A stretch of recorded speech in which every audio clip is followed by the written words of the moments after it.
Yeah. Thank you very much for coming on. Yeah, you're welcome. John Moore, love your restaurant.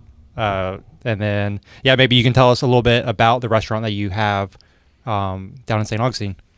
Yeah, Forgotten Tonic started it over 5 years ago. It's kind of evolved. It started off first as I came from prior to it was from barbecue, and this was like a scratch kitchen that was not barbecue. There's the kitchen is Yep. teeny tiny, so just kind of evolving the menu, and it's turned into kind of went from like American comfort food, and it's kind of turned into this comfort food with like elevated riffs on it. Gotcha. I guess you could say.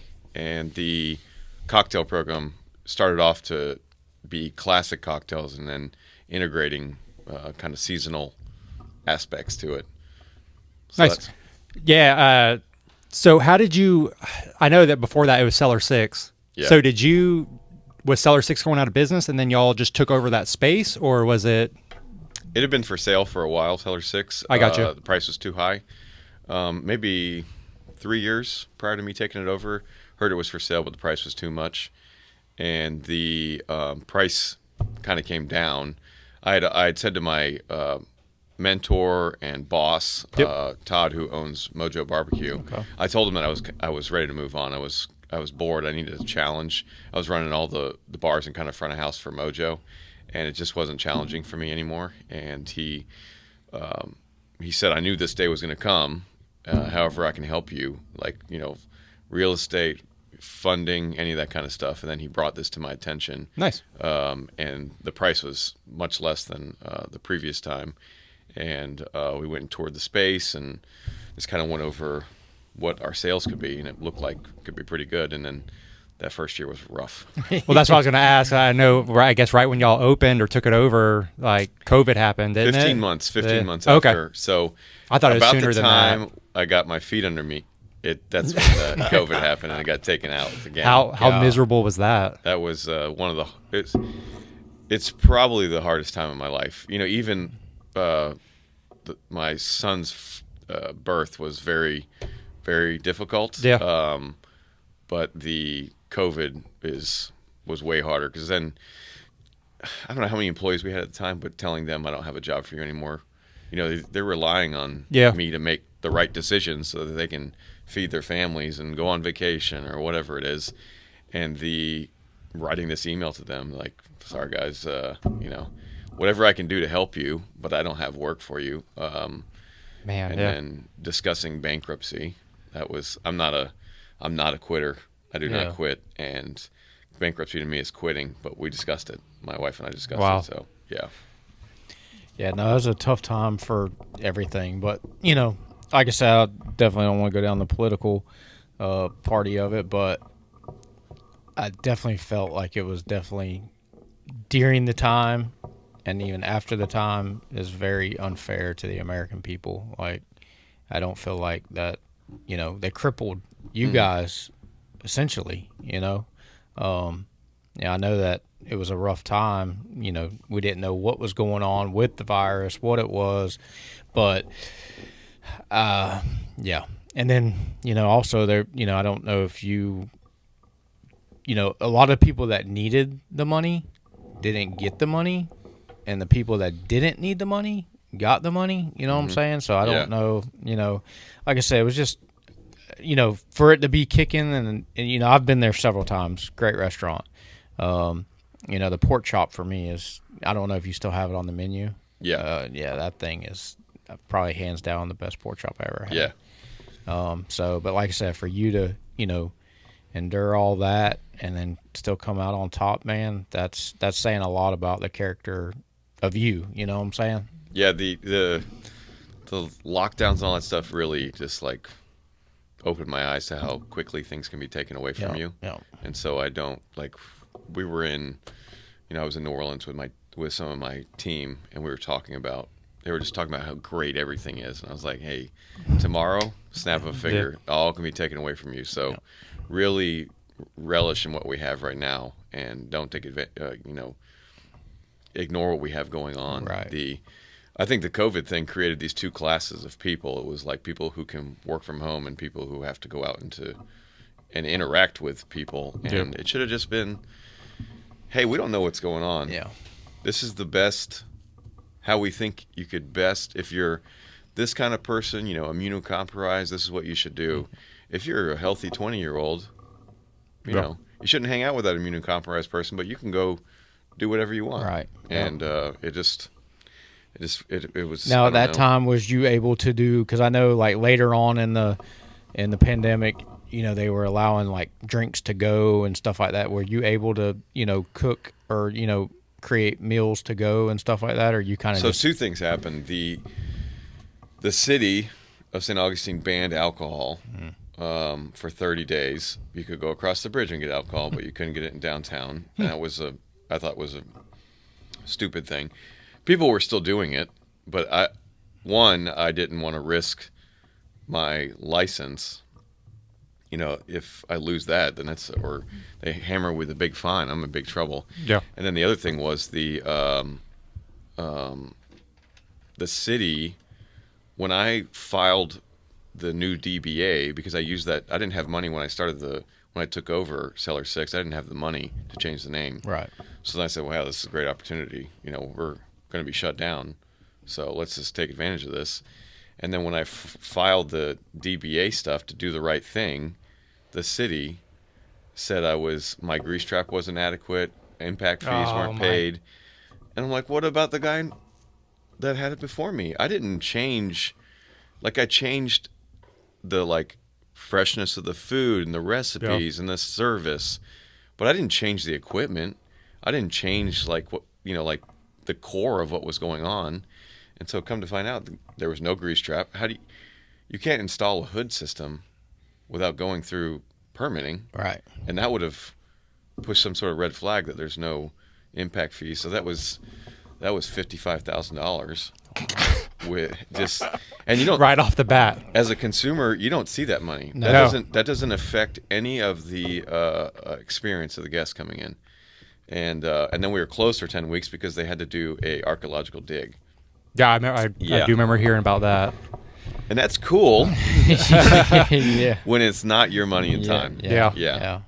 And the girls in the archaeology department they're awesome. They have a job to do. It's part of the reason why St. Augustine has all this charm.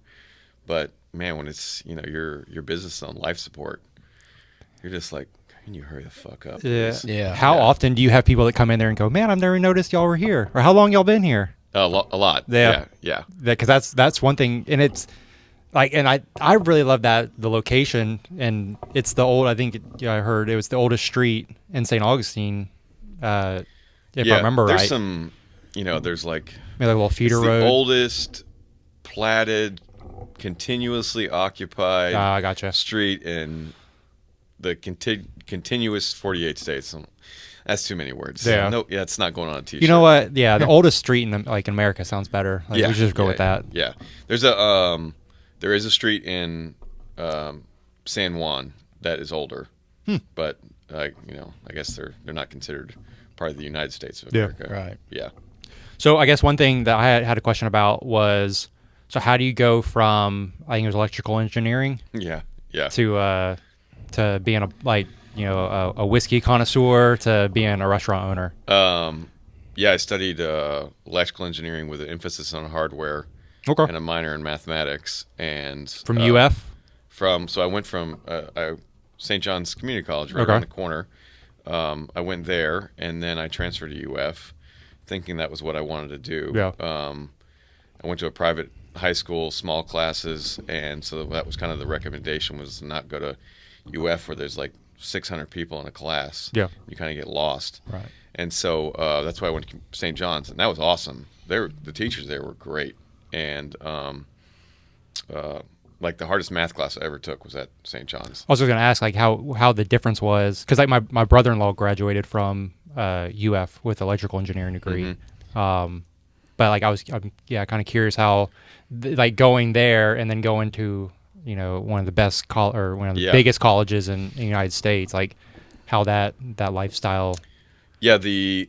Were you driving back and forth, or were you? I so that would be in 2001. I moved down to Gainesville. Gotcha. And I thought the classes would be smaller. And I went summer B. I think I went summer B. I don't know. It was a circuits class, and there was 300 people in it. Wow. And I tried to do all the things, like sit in front, talk to the teacher, and some of the teachers are awesome, but for the most part, they didn't give a shit about you. And my girlfriend at the time, she was in interior design, and she was small classes and got one-on-one with every one of her teachers once a week. Wow. And so it was a very different, structure. And I was in the part of the robotics team. I tried to participate in everything I possibly could to put my kind of face out there, and I was also having a hard time with I have a depression, and depression kind of reared up. I wasn't around my family, so my mom trying to make sure that she has it too, so the signs of it to try to put me on the correct path. And so when all those things came together, it just wasn't a good recipe. And then so I transferred to UNF, which was way better. The teachers are like industry people. Nice. But then I slowly figured out that I didn't like it, and my scholarship had a full scholarship, and I got no warning that my scholarship was going to run out. Everything was based on 120 credit hours.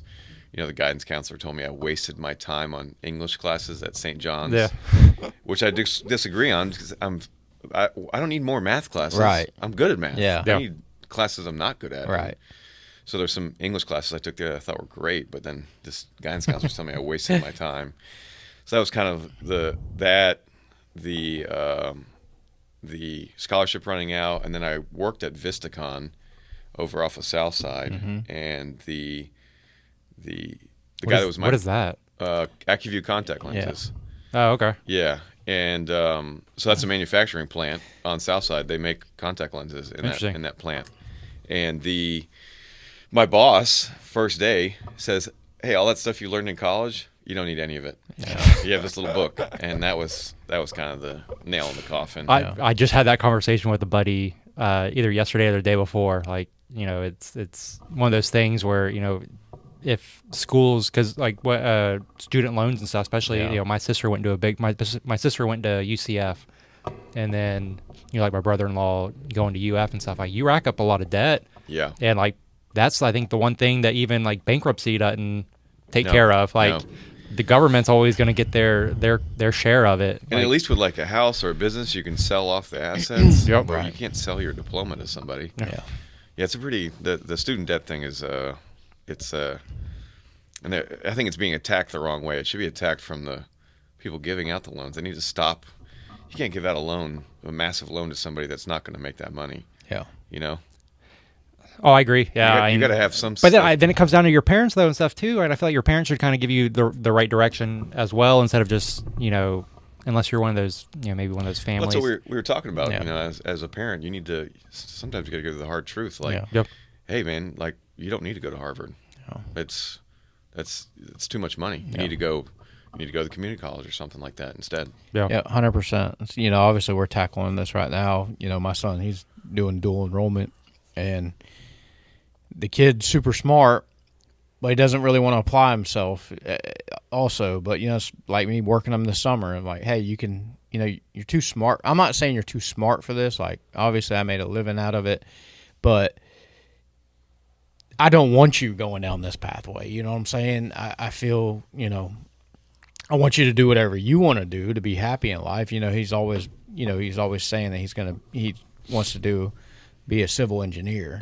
But there's a lot of schooling involved with that. So, I mean, that works right into what you're doing there. So we'll see how it all goes. But yeah, it's tough. Obviously I have a high school diploma. That's it. My wife as well. So, we never got tackled with that kind of debt, and not everyone has got to go into debt, but there's a lot of people I know and that's got a college degree, and they have substantial amount of debt. Yeah. So. I'd be curious what that number is, like, of people that that don't pursue whatever their degree is. Like, I just taking a guess, I would say it'd be at least like 50-50. Like I know you get a degree in engineering, but then you become a bartender. Yeah. Like I'm sure it's significant. Because I know 2 people that went to law school, took the bar, passed it, don't do anything with law. Yeah, I know several people like that. Yeah. You know, I guess unless you're on Suits or something, you know, closing $40 million deals, like, you know, the last thing you want to do is hear somebody bitch about, you know, getting a divorce, you know, or having to deal with that every single day and having, you know, kids involved. Like, that just sounds miserable. Brian, you brought up, like, you don't want your kid to go down the same path. And I kind of feel the same way. People say, like, oh, I want to do what you do. And man, like, the path I took to get here, you don't want to take that path. That's a rough path. No, I agree. And that's kind of also, I feel like as a kid, they're a part of you. So don't matter if you're a trash pickup guy or a truck driver or plumber. It's like they've always been around this, so it's like they want to be what you are. You know what I'm saying? So, you know, like me, you know, I don't know. I grew up around heavy equipment as a kid. My brother-in-law and his uncles and stuff like that, and it's, you know, I didn't know what I was going to do, but I was like, that always intrigued me to do that. And he wouldn't even hire me when I was 18 years old because he didn't want me to go down that road. And so I had to go get my own job. I actually started with Valancourt right here in Green Cove Springs, Middleburg. I went to high school with Valancourts. Okay. Yeah. So, yeah, which one? You know? I don't know. Because there's Mike. Yeah. So Little Mike or Big Mike? Little Mike. Okay, yeah. Because I'm 40. So you went to St. John's Country Day. Yeah. Or what is it? St. John's Country Day? Yeah. So I went to First Coast Christian. Okay. So I went to Trinity, then First Coast. But yeah, I knew Mike as a kid. So in the summers, you know, obviously he went to Alabama. His daddy was a big Alabama guy. So, but anyway, yeah, it's crazy, small world. But we were together in the summers when I was 18 years old. He was back from college and he was working. In the summers, we worked side by side together, and his brother Daniel as well, which he was younger. So yeah, that's crazy. So yeah, that's kind of the way I fell into it, and you know, it's like Cody. You can make it honest and a good living doing it. It's not that, but you know, I have a dream of them to with like John Deere, Caterpillar, Develon, a bunch of construction company or construction equipment that we use. Like what I say is like, you know, I can get you a job with these to be an engineer. You know, we've had conversations with some of the higher up people there with buying equipment. I'm like, man, that's what I want to do. But I know you can't project on right. Though. Yeah. So it's a wild ride. This whole life is a wild ride. To be honest. I know you just mentioned like the route that you took was not the most ideal route, but like if your kid has like a different route, I mean, would you still want him to do the same thing? Like, I mean, if that's what he wants to do, or she. Well, it's like because I enjoy my day job. Like, it's fun. Like, I get satisfaction from it, and you know, I didn't have like some crazy path to get here. It's more of like a straight line. But like, if you had that straight line, I wonder if you'd have a little bit like different of an opinion on it. Yeah, you wonder if you would cherish it as much or work as hard or it doesn't even matter. I don't know. I just don't want to. Like the hospitality industry is I'll start with this. One of the line cooks I have wants to be a lawyer, and but he's questioning that right now. And so we were talking about that, and he has become very good at cooking. He's also a very intelligent person, and he wants to go into law because, you know, he's been told to do that. He thinks it's a honorable thing to do to like defend people. Then obviously the income or perceived income, you know. So I think the Suits thing is a good thing. People think restaurants are the same way. They think they're going to make a bunch of money, and it doesn't always happen that way. But now he's changing his mind, and I said, hey, you know, if you go into the hospitality industry, it's a lifestyle. Like you don't have nights off, you don't have weekends off, you don't have holidays off. You work weird, crazy hours.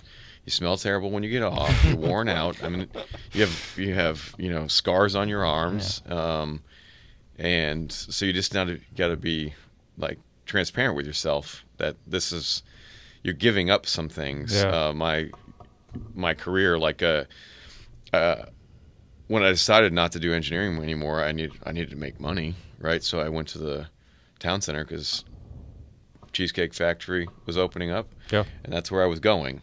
But as I walked by to Cheesecake Factory, I walked by P.F. Chang's, and I got pulled into P.F. Chang's for an interview.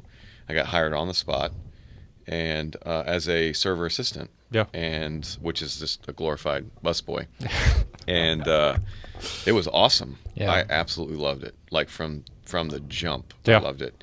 I was making great money, and sometimes more money than the people I went to high school with that had already, graduated at this point and had, quote, real jobs. Yeah. Right. And I'd go home with soy sauce all across my belly, I'd be putting so much stain remover on my clothes that it was like wearing the clothes out faster.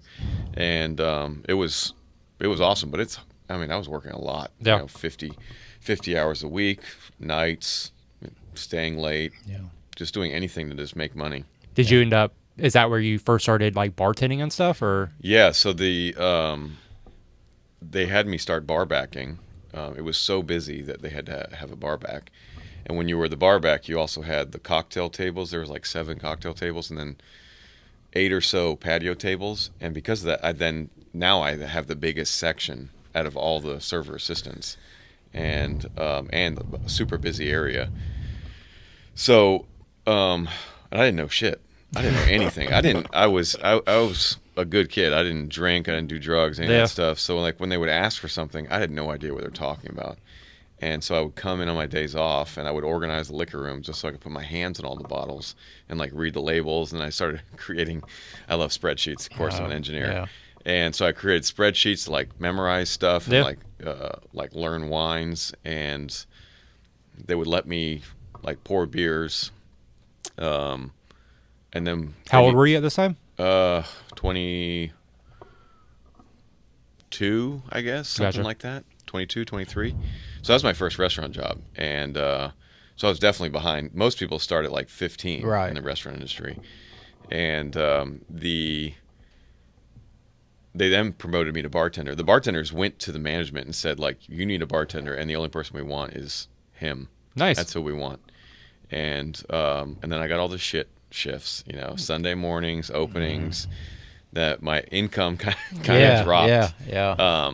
Which made me change, like where I am now. I've changed things. I don't do the same type of tip out as P.F. Chang's did, because you get screwed. So, and we can get into that later. But I just worked and you just wait for people to like quit or get fired or whatever, and you just kind of just take over their shifts. And then they made me a national trainer. So I go to store openings and set the bar up and train the bartenders, or go do a spot check on a place. And that was pretty awesome. Those were really hard. Openings are very difficult. Is that kind of like bar rescue-esque, where it's like you're trying to set up the bar to be the most efficient way, or? Yeah, but not so kitschy and angry. I will say I pretty much binged The Bear, and I watched a bunch of Bar Rescue before you came on. The Bear is pretty accurate. Is it? Yeah. It's that's interesting. Like, people that work for me, they couldn't watch it because of the anxiety. They really? got too anxious, and they had to like turn I think it I got off. one episode left of season 3. Yeah. But it's just kind of interesting, like, to watch the build out, and they get trying, like, just burning through their money real quick and everything. Yeah, it goes so fast. Especially with equipment, they're like, oh, I think this will suffice, and then you end up getting something new, and it just blew half your budget. Yeah. But like that's actually kind of interesting to know. The new side has that new bar in it. Yep. Just the die cast, not installed, no countertop, just the metal pieces, $25,000. Yeah. I mean, that's one thing that I've always kind of thought was weird, like when you go to certain restaurants and they only do beer and wine. Like, because then I looked it up the other day because I was just kind of curious with how much a liquor license is. Yeah. And I thought they were way more expensive. But then you kind of like, I think it ended up being like $1,800 or something. There's different levels. Oh, okay. So you have a cafe license, which is what coffee shops have, and you can sell beer and wine. And I think you can actually do packaged beer and wine. Then you have like a restaurant license, or I think it's called SRX now. It was called SRX. They changed some of the verbiage. So you have to have like a certain amount of square footage, certain number of people you can serve at one time, and then your sales have to be 51% food. Gotcha. And that one's the $1,800 one. So I think it's like 2,000 square feet, 100 people. You can serve 100 people. But that don't sound terrible because I feel like It's not. That's the not markup terrible. is Yeah. great on It's liquor. not, no, and then there's the next levels are package store, bar where you're just serving alcohol, no food. Gotcha. And then there's the one that combines both of them. And I have that one. I have the one that does both of them. What's that one? What is it going for? Yeah. In St. Johns County, they're going for $1 million right now. Really? Yeah. Yeah. Duval, I think, is like 700. Can you? So if you were to sell, are you able to transfer that, or like is that like its own entity, or is it built into would it be built into the price of Forgotten Tonic? You could do it all sorts of different ways. It has to stay in the county. Gotcha. It's based on the county. So, I could be using it in St. Augustine, and then you could buy it and move it out to Fruit Cove or something like that. Right. But like if I was to say I was buying the restaurant from you, and then you had the liquor license in there, like would you be able to put that into like the business loan, or is that? I mean, I could sell it to you. But could we Or- run off your liquor license? Say, could you be the entity of that, and you can make money off of that? Yeah, you can lease it like a property. Gotcha. Yeah. Okay. Yeah. That's interesting. Yeah. Yeah. But a lot of times it's the big buster behind it is the county, right? Because I live in Baker County, so Yeah. people getting liquor license out there is like so hard. It's based on the population. Yeah.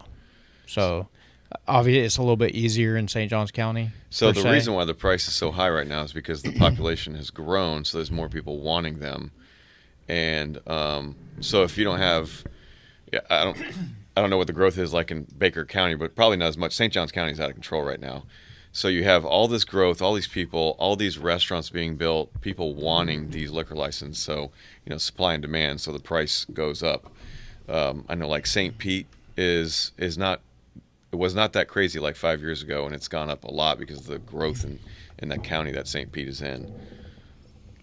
The Duval County is the same way, but I think I don't know the exact number. It's like for every 100,000 people, there's 3 liquor licenses or whatever. Gotcha. I don't know what the exact number is, but so they'll do a census and then they'll issue them, and they do like a lottery system. You can get in the lottery system. I don't know if you knew that.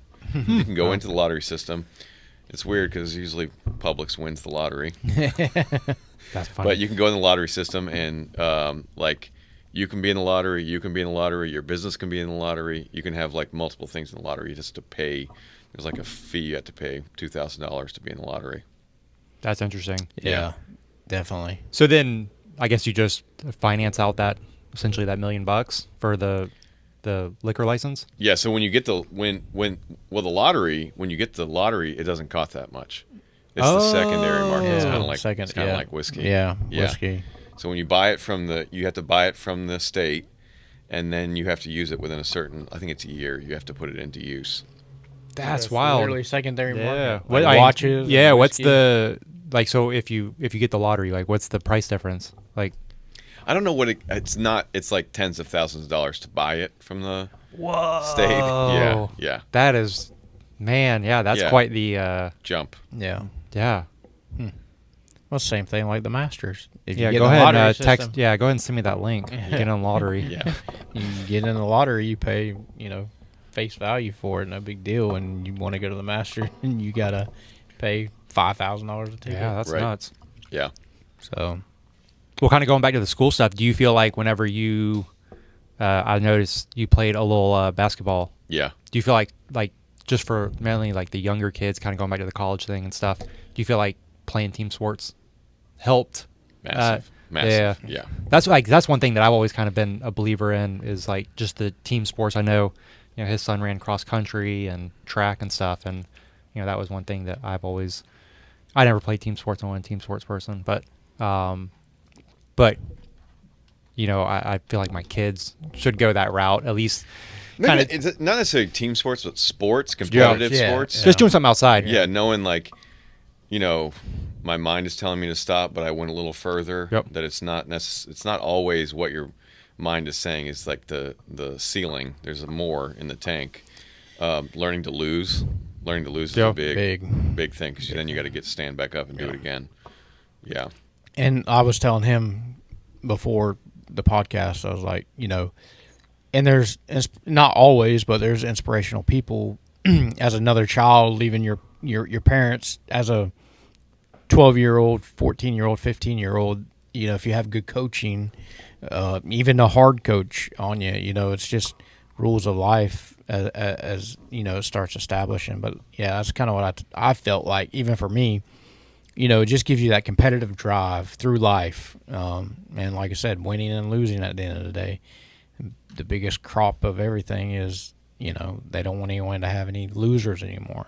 Oh, that's the worst. Yeah. Hey, participation trophies for everybody. Yeah. It's wild, wild times, man. So somebody's got to lose. That's just that's it. Yeah. And you're taking, everyone takes a risk every day, unless you're born into, family money or something like that. Yeah, I had somebody tell me that you can make a leader follow, but you can't make a follower lead. I was like, oh, that's a pretty good one. Yeah.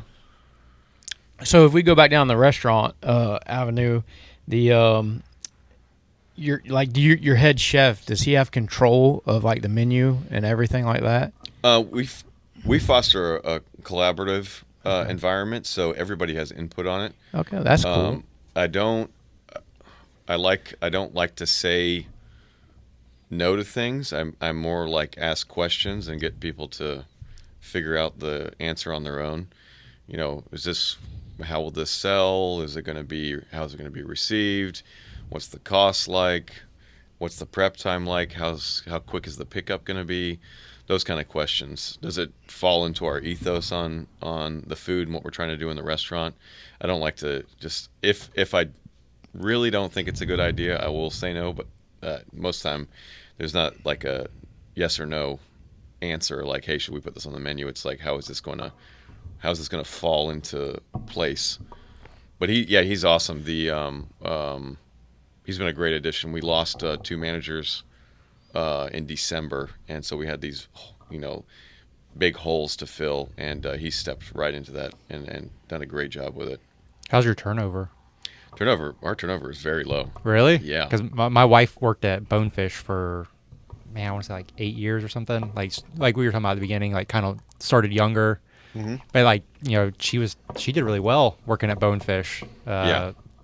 But I know that they had some riffraff for sure, and the turnover is a little bit higher. And then just the people that were actually working in the kitchen weren't the brightest or the sharpest. Yeah, when before my GM came on, our turnover was a lot higher than it is now, and I think that's because I was kind of allowing things to happen, because I was like, I have a lot of stuff to do, and so if I get rid of this person, now I have to take on their things as well, and he's been really good about. If somebody doesn't work out, we have our conversations with them, because I don't hire people to fire people. Yeah. So if I've hired somebody, I've made a promise to you that we are going to give you all the tools to be successful and make you good. But if you don't want to take those tools and the advice we're giving you, then at some point we're going to cut you. And he's been good about, hey, this isn't working out, so we're going to move on. Yeah. And those terrible people, they are like cancers, and then the good people 100%. leave. I got you. And then your turnover kind of starts snowballing. Yeah, 100%. I can't agree more. Yeah. Obviously in restaurant, but same thing. Obviously we have like 20 employees, but that's what I refer everything or reference the word cancer, because you can have one bad person and that is just going to spread upon everyone else, and then they're going to leave because of really a shitty person at the end of the day anyway. It's usually the top performers that leave first. Yeah, for sure. That's usually the ones, because, they're smart, hardworking people, and they're like, I'm not taking this shit. Nope. Yeah. Nope. That's good. who you so whenever you got questions or anything now, who you bumping, like who you throwing them off of, all your ideas, or even like with your expansion, taking over the space next door, like what made you, you just saw the opening, or like that space was available? And yeah, I'm always trolling LoopNet and those places. I'm always looking at those, and I saw La Herencia was on there. Well, it didn't say that, but I could figure it out. And so I just walked over there, and I was like, Manny, are you for sale? And he's like, in his kind of broken Cuban accent, yes, he is. And I was like, can we talk next week? And so we just sat down and discussed a deal. And my mentor, Todd from Mojo, is also my business partner. When I was leaving, one of the offers he gave me was like, I want to be your business partner. And I'm like, why would I not want to be partners with this guy? He's, very successful, lots of Were you able to use any of his, like any of his, I guess, like buying power and stuff? Yeah. Or, I gotcha. Yeah, so connected into Cisco and the liquor companies on kind of his tier. Or Yeah. But then when it comes to like these negotiations, he's done this a bunch of times. So these are, we sit down before and like play out scenarios, and then that one he went in and he did the talking on that one, and so I just sat there and listened to it. And you're just in the background like, yeah, bitch, yeah, what's up? Yeah. What he said. Yeah, you're lucky he's talking. I would have got it cheaper. Mm-hmm. He was cutting you some breaks. Yeah. And then there's some some mentors you have for like a short period of time, and some you have for a long period. Todd's one of those people. There's been a regular that came in kind of in the beginning of me having forgotten Tonic. Jim O'Brien is his name, and he's become kind of like a family friend, also mentor. Talked to him. He worked for he was a COO of Beaver Street Foods. He ran Cisco Bahamas. Kind of similar story to me. Like he got knocked down to zero. He was like mopping floors and stuff, and then rose through Beaver Street. And so I go talk to him and ask him his thoughts on things, and he's brutal sometimes. And that's a good. You need those people. Like you can't have just yes people. You need somebody just like whatever your idea is, and they just tear it to shreds. Yeah. Well, it definitely it helps you find the holes in it. Yeah. I always had like one of the things, and I looked it up a while back, was like with all the foot traffic and stuff at the Night of Lights. Yeah. Like, is it just nuts? How much busier are you at that time of the year? Like December it goes from. Could y'all do the pop-up shop? Yeah. Doing that again this year? Yes. Okay. Yeah. It goes from, I think sales have been weird this year. We're way busier than last year, and we were way busier the year before. The sales have been trending up significantly. Do you think it's because of the expansion though? A little bit of expansion. I think it's a little bit of like longevity, employees, service, the foods, all these little things, right? We always try to give good value on the menu, which has been very difficult with price increase, with food increasing, significant labor increases. I hate raising menu prices. I can't stand it. But if I want to be here tomorrow, I have to do it. Yes, sir.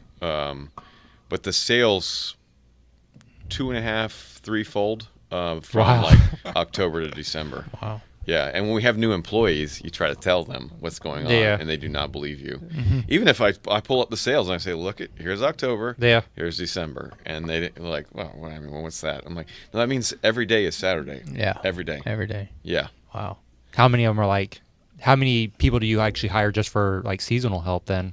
Or we try and we bring people on, and we don't do like seasonal.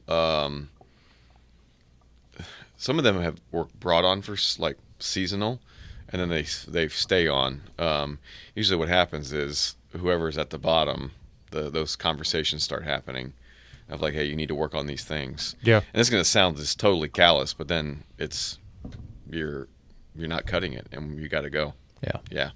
Yeah, no, you kind of always, that's with me too. It's always like a revolving door. It's like, we get really busy and I hire 3, but out of the 3, maybe 1 or none last or stay.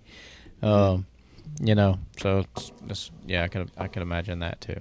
Our first GM was a friend of mine, John Schaefer. He's worked in the industry a long time, and he was awesome because it was somebody I could trust, so I could take time off because my son was born shortly after we took over the restaurant, and he would always say, "What are you doing to protect your job? What are you doing to make sure that when I write the schedule, I'm maxing you out? What are you doing that I'm putting you in the best positions? Or are you like that person that I'm like, oh, man, I don't have anybody, but I got to put them on the schedule, Yeah. I think everybody's had one of those or, has one of those. I think it's just it's like a little filler person. Yeah. Yeah. So I don't know if you remember that one time, like we went down there for some reason, obviously just to eat there, but I don't even know if you remember it, but basically we went to the bar and, AJ's always been a big John fan, and Yeah, I think it's the same. I was going to bring it up if it's the same thing when that I was made thinking. us a drink. Oh, no, I was thinking of, we went down there the one time and it was like right in the middle of construction on the addition. And I said, oh, yeah. I said, John said we could go over there and check it out. And the lady was like, oh, okay, come on over. And she took us next door. And I was like, okay. I was like, just name dropped. Like we were best friends. It was an earlier time. I feel like it was like right after they opened, not like weeks, but maybe months or something. But I think you were making like a new cocktail or something. And you made this cocktail up and it was like early it was a day or something. It wasn't real busy in there, and you made up this cocktail and was like, what do you think of these? And you gave them to us, so let's drink that. You don't remember that? Nah, I probably had too many already. Yeah.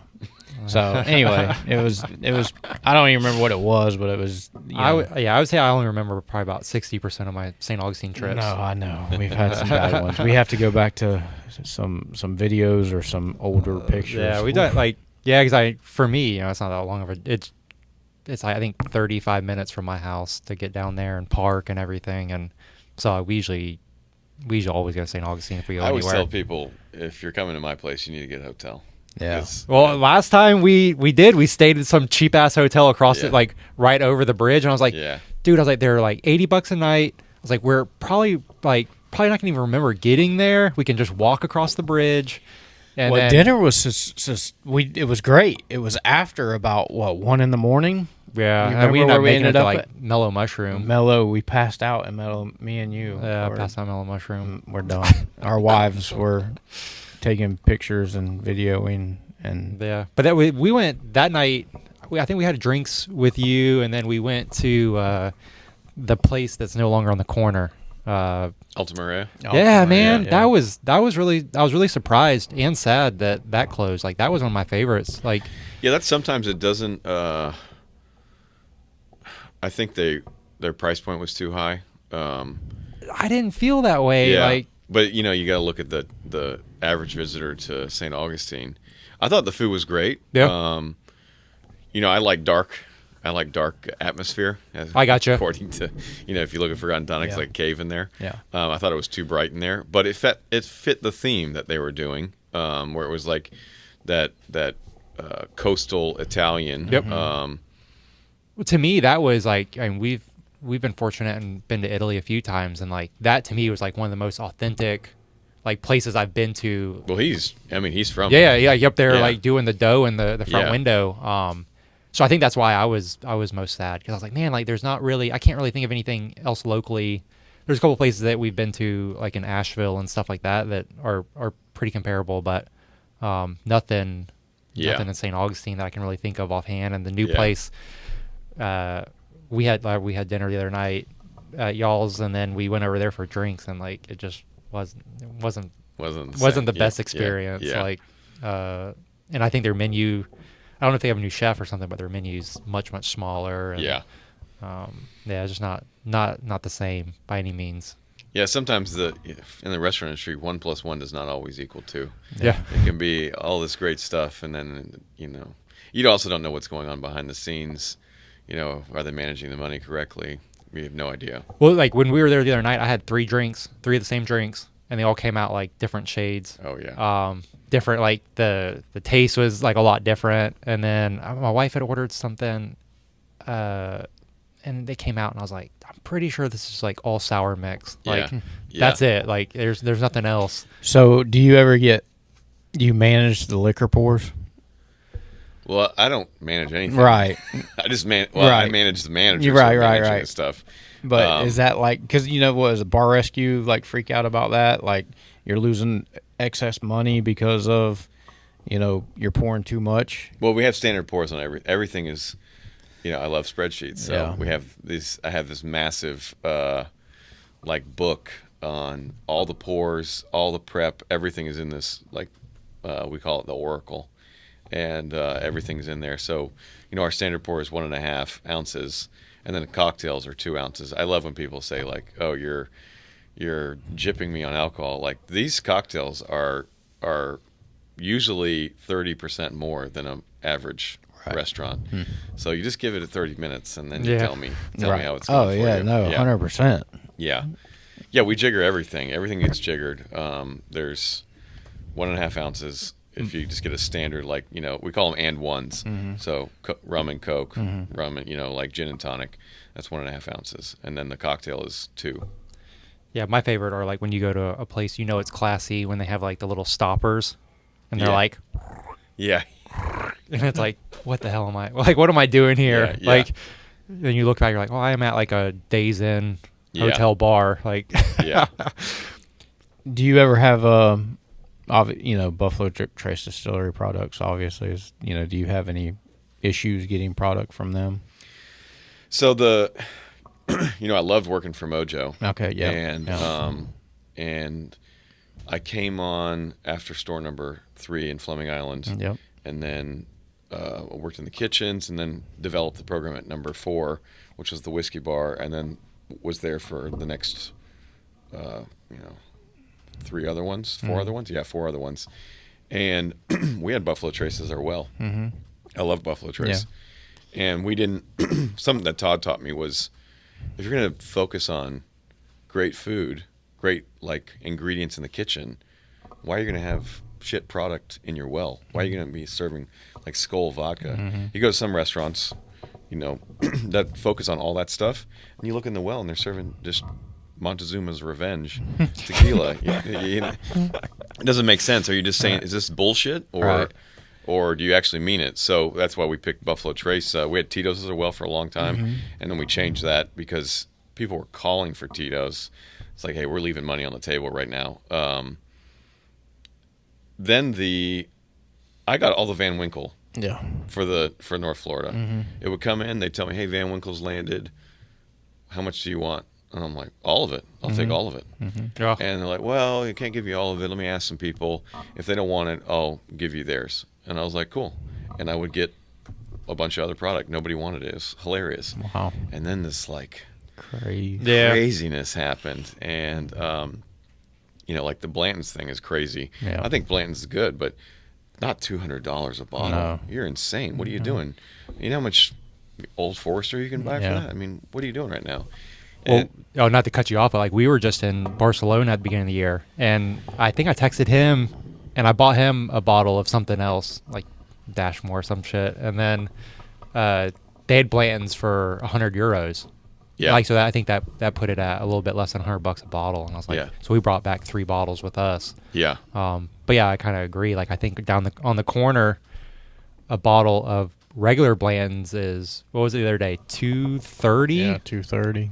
Yeah, it's stupid, a 10-year or I think 10 or 12-year-old Pappy is going for $1,000. George T. Stagg, which I've been very fortunate to have some stuff that I got way before the craziness, but Elmer T. Lee is probably one of my favorites. Yeah. Nobody wanted that. Yeah, I could buy as much as I ever wanted. Yeah. Nobody wanted it. Yeah. Yeah. And now It's impossible. Yeah, it's impossible to get that, like literally. So I don't know. That's crazy. I know that some restaurants have always been able to get more than others. I don't play the game. I don't really like I don't like a liquor company telling me what I need to have on my menu. Yeah. Like, this is my program, Yes, sir. and I things are on there for a reason, and not because you're telling me. Right. And with the hopes of getting one bottle of Elmer T. Lee. Yeah. I'm not going to change my whole program for that. Right. And that was, like one of the things with leaving Mojo that I was glad to be out of was the bourbon insanity.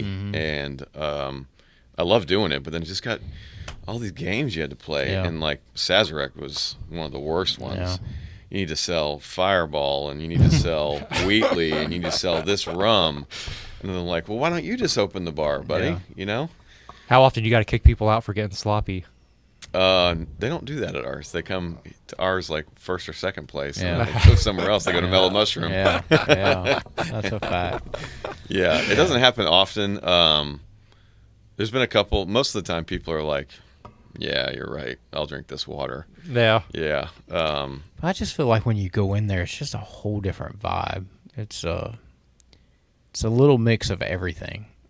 Classy, not too, but it's a fun time. I don't know how to explain it. You know what I'm saying? Like, as to, we go, where's a place we know we're just going to go get hammered, and just as dirty and crazy. No name. Yeah. Oh, yeah, right? Yeah. I remember the one year for my birthday, I remember riding bikes down to No Name at like midnight because we rented a house and like rode down there. And I think we had like a couple like cases of beer on the front of the bike riding back to the house. How wet the floor in the bathroom gets. I opened it up one time, and there's like a girl laying on the ground around the toilet, and another girl trying to help her. I was like, whoa. Yeah, that's crazy. We did boat drinks. Yeah. Yeah, we went there the other day. It was pretty good. Yeah. That was the first time we went there. I'm not. Yeah, I enjoy. Like I said, obviously it's about forgotten tonic, but I enjoy the Ice House, Ice Plant, right? Ice Plant or whatever. Yeah. Yeah, we've had when we opened the Mojo in St. Augustine, the Ice Plant wasn't there. Oddbirds didn't exist. Boat Drinks these places didn't exist. Yeah. It's been nice to have these people come in and start elevating the scene in the town, right? And because I'm a big fan of the rising tide raises all boats, and so you start having that stuff. It starts attracting, because the talent pool in St. Augustine is very shallow, and so you start having those people come in, and then they train people. People come in like, oh, that place looks cool. I want to go work there, and then they bring some people in. Oh, that's cool. And so it starts to create an atmosphere of like bartending and service and chefs. They start kind of multiplying, I guess. Yeah. Well, I was kind of curious too. How often, like, is it like between what's the interaction with like the other restaurant owners down there? Like, y'all cutthroat, or is it like everybody? How often do you communicate or do anything with? No, I'm like I said, I'm a big fan of like positivity and collaboration, working with people. But not everybody is. No, not everybody is. Not everybody is. And they can do their own thing. I'm going to be successful. That's like it doesn't matter. I'm going to do it. And so if you want to be part of the group, cool. If you don't, then that's fine. Yeah. Go do your own thing. Yeah. But we all know each other. So if there's an issue, or like the health inspectors in town, texts go out. Yeah. Or asking like, hey, our liquor order got screwed up. Do you have this vermouth? Oh, that's cool. Most of us we know we all have similar tastes on products. So like if I need like Coqui Torino sweet vermouth, I can call Ice Plant. I know they have that. Nice. Yeah. This tequila things went pretty crazy too, right? Like high end tequila. There's some stuff in some ceramic bottles or some shit like that or something. Yeah. What is that called? Yeah. I'm not a fan of it. Okay. Yeah, I just know that it kind of got crazier. Yeah, because the prices got out of control. Yeah. Then it's like, it's the same thing as bourbon. Then you have Yeah. all these people like start collecting it Right. and hoarding it and like Yeah. showing pictures of this wall of bourbon or tequila and nothing's open. Right. What are you doing with that? Yeah. This type of stuff is meant to be shared, Yes. like we're doing right now. You're 100%. supposed to have friends over. You share a bottle. Yeah. You share stories. That's what you're supposed to do with it, not Yeah. just like lock it up in a room. Yeah. Well, that's why I always like when I travel, like I always try to bring you back a bottle. Like we went to that I think you got it up there, that burnt church place in Bluffton, South Carolina. Oh, I know Bluffton. Yeah, it's like an old church that they had built out as a distillery now. Oh, wow. Super cool. Like It's a vodka, and I'm telling you right now, it is sensational. And people Yeah. are like, "Oh, it's vodka. It all tastes the same." No, I'm No, telling it you. definitely doesn't. yeah, it's Yeah. a real cool place, and they had bourbons, they had the vodka and everything. But then they have Burnt Church. Burnt Yep. Church. Okay. Yeah. Yeah, it's yeah, I want to say it's probably like 20 minutes off the interstate. Yeah. Because it says Bluffton, but it's like, like Jacksonville. You could still be 30 minutes away from downtown and still be Jacksonville. So that's the only thing to keep in mind. But no, it's a super cool place. They got food and everything as well. Yeah. But like the building itself is really neat. Even when I say when people ask Well, where that's- Forgotten Tonic yeah. is, I say Jacksonville. yeah. Cause, Oh, really? Yeah, like you say St. Augustine, and people are like, "Where's that? What- Yeah. Is that near Miami?" Like, no. Oh, no. Yeah. Which I know I'm backpedaling, but I meant to ask it earlier and it just came up. But you said that you had to, change the name. It was a lot to go through, big process. What's Forgotten Tonic? Is it referencing tonic or, how did you come up with the name? My wife saw it online, some recipe for a cocktail at a London bar, and that's the only place she saw it, just this one website. And she said, "I like this name." And I was like, "Okay." I have a list of like cocktail names, bar names, and I just have this list going. When an idea pops in my head, I just write it down, like just let it sit there and see what happens to it. And so I put it on there, and it kind of started growing on me. Yeah. And I think bars and restaurants are places where people go to obviously celebrate, but also sometimes get away from reality. Yeah. And I think tonics are remedies. Yeah. And like putting those two together, I was like, yeah, I mean, that's what I think a restaurant or a bar should be, a place where people can, like, a refuge. They can get away from life. They can heal. You talk to the bartender. So that's, bartender is your own, Your therapist. therapist. And sometimes it's the servers. Our servers are supposed to sit there and like chat with people and create like a connection. Not everybody wants to do that. And then the forgotten part is the street. I feel like is forgotten by the city. They don't put effort into the street. Yeah. You say that, but like I know the little tram goes down there a bunch. Well, that's a private company. So, Oh, I got you. Yeah. But like cleaning the street. We do have a cool festival coming up where the mayor of Avali, Spain, is coming to town. We're doing a festival on the street. But yeah, all the emphasis is put on St. George Street, Yeah. Bridge Alliance, Yeah. both good. Yeah. Yeah. But the oldest street in the country. I mean, you should be plastering that on billboards. Oh, 100%. Yeah. So Yeah, we come down the street. maybe and they don't sell even. T-shirts. Yeah.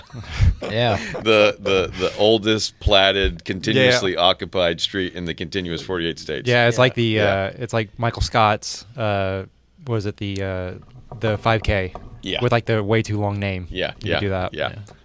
No, but I'm trying to think. The first time we went, I think I went to Cellar 6 like twice, and it was my wife that was like, "Oh, I went here years ago, probably with another boyfriend or something." And then it took me because she liked it so much. But even then it was cool. Like it was just cool and like quaint and we real would romantic. go there during construction for the Mojo in St. Augustine. Gotcha. At the end of the day, we'd go down there and grab some drinks, and I was drinking kettle orange on the rocks, and I had a great time down there. Yeah. And I liked the building, the shotgun kind of ness to it.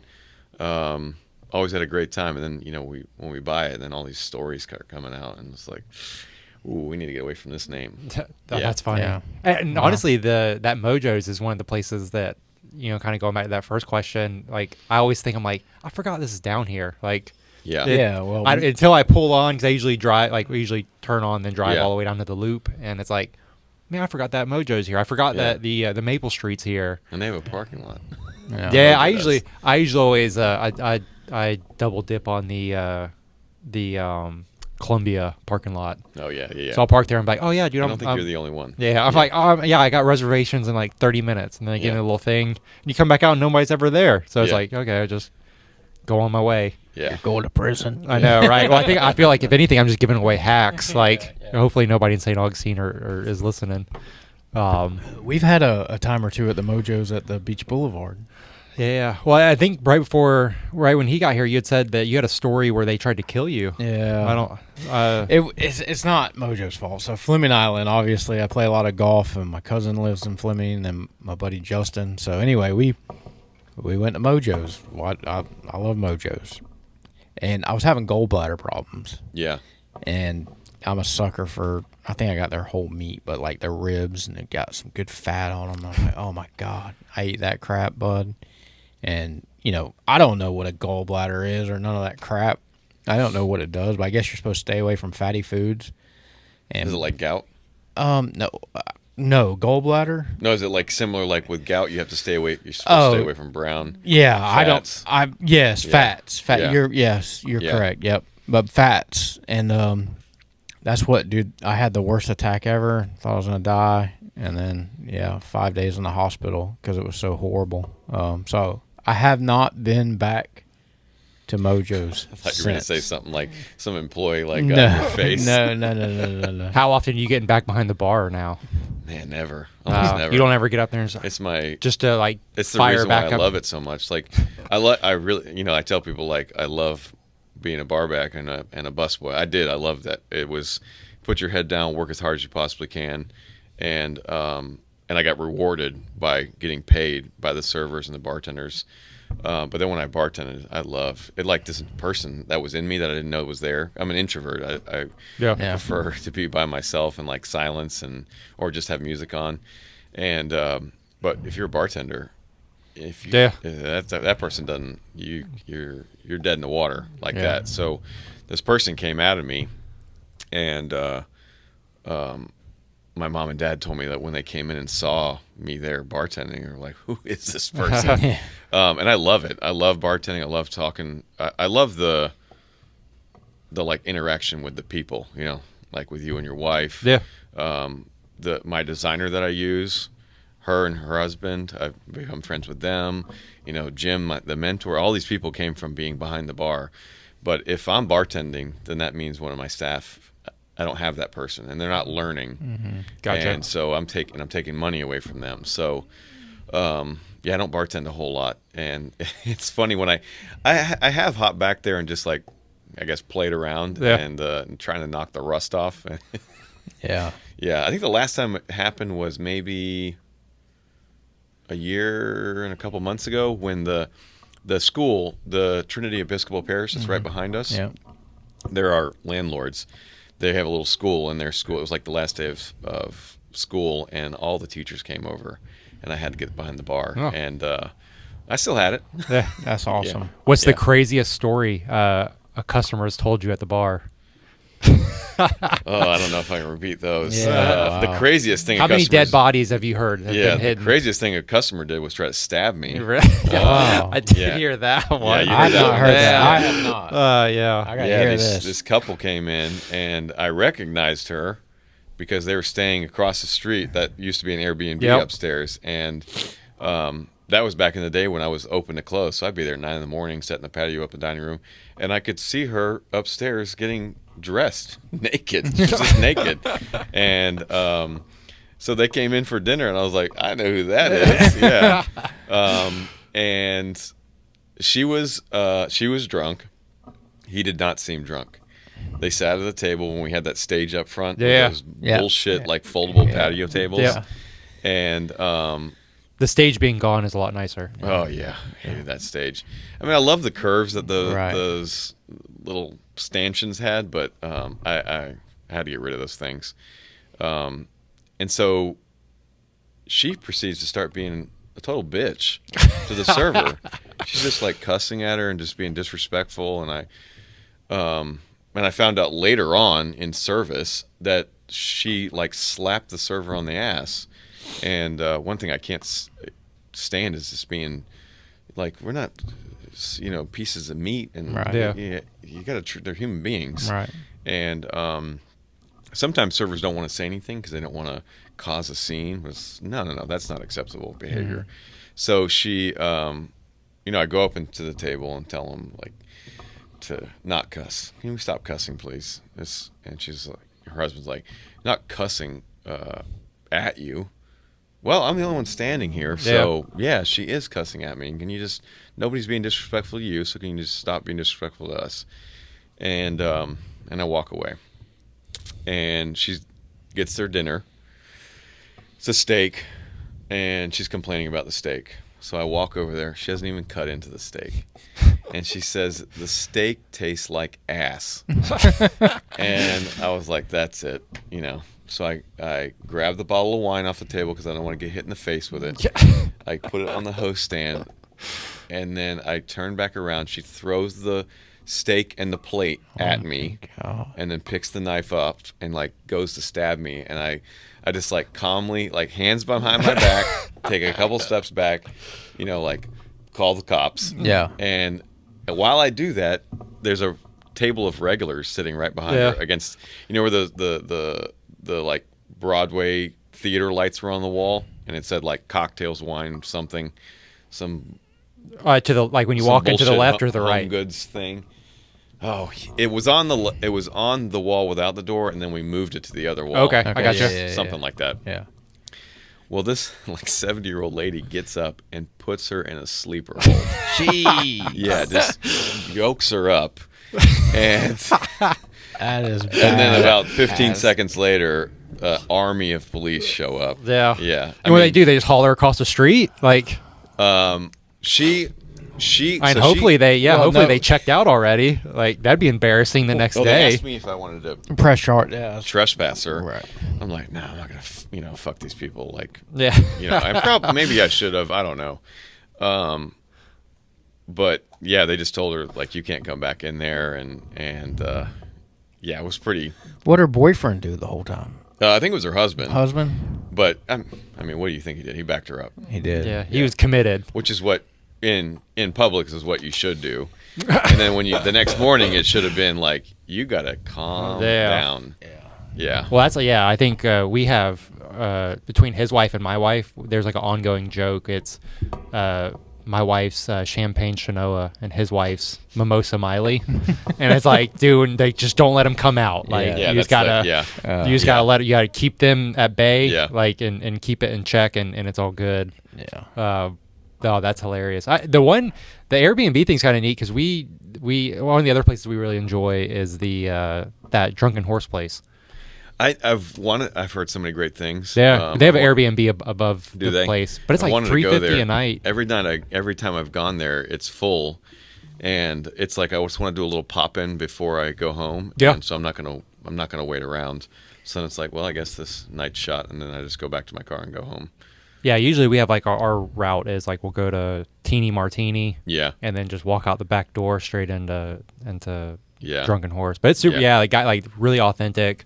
That was an awesome thing that came out of COVID because they were in New York. And it was weird because like, and I felt bad because we never noticed it, and we stopped in the one day, and I asked John, I was like, man, how long y'all been here? He's like, oh, like 3 years. And I was like, oh. I was like, I feel like I come down this way because we always go to Teeny Martini, and and then I was like, man, I feel like kind of an asshole then because like it was so good, and we've been back. I guess they were moving to the Free State. Yes. Yeah. I know I saw on Instagram that you travel a good bit, and I know that we had a couple places that overlapped. Whenever you travel, do you ever get any new ideas like and come back and you're like, oh. Oh yeah, every traveling is an opportunity to find something. Were you like, because I know I saw you went to Iceland. We did Iceland last year, and did you ever come back from that one and be like, man, that sucked? because we didn't have a good time. Oh, we had an awesome time. Really? We I think we were there too long. Yeah, we were there. Well, we were there 4 days. Oh, we were there So 10. It was like a layover. Oh, yeah, 10 would be too much. Yeah. And we did I think it's the Diamond Loop. Yeah, I mean, Iceland has the population of It's Clay County. yeah, it's the whole country. I think it's half the population of Jacksonville. Yeah. And then there's just so much driving, and They get 10 times more tourists than they have people really per year. Yeah. we looked at we did all this, like we were looking up all the fun facts while we were there. And we just I think by the time we were like, God, man, we were here way too long. Like, See, you mentioned Barcelona. We went to Barcelona and had an awesome time. And so when we do like overseas, we do like 2 cities. that's exactly what we do. Yeah. So we did Barcelona and then we did Granada, Okay. and where the Alhambra is. And the Alhambra is incredible. I mean, because usually what happens in history is like I build something and then you kick my ass and take over and you burn all my shit down. Yeah. And they didn't do that there. They just built onto it. And so you have like all these different cultures and religions have added onto this thing. It's really, really cool. But the people do not like Americans. Really? Yeah, do not like them. We- And, yeah, and our- they're vocal about it. That's interesting, guys. Wow. We did Barcelona a few years ago. We did Barcelona and Montserrat on the same trip. Yeah. We actually did Paris, Barcelona, and Montserrat on the same trip, and then we went at the first week of February this year. We did Barcelona and Girona, just from like riding bikes and stuff. I always heard Girona was like the endurance capital of the world, so we did a couple days there, and it's fun. I love. My wife's pretty Mexican, so like she can fumble through a little bit of Spanish when I we didn't go. know Like, she was Mexican. yeah, super Mexican. Yeah, her dad looks like Ralph Macchio. She's going to hate this. I thought she was just a white girl. No, I think that's like the style though. Didn't like a lot of the Mexican, like some of the Mexican people they tan up real quick. That's it. Like, Yeah. so like I think if you would have seen her like after winter, like she would have been a little bit whiter. Yeah. But her dad looks like her. I think her dad pretty much jumped the border, because her whole family lives in Texas. Ralph? It looks just like Ralph. Like, like that was a fun one. Barcelona's always been a good time.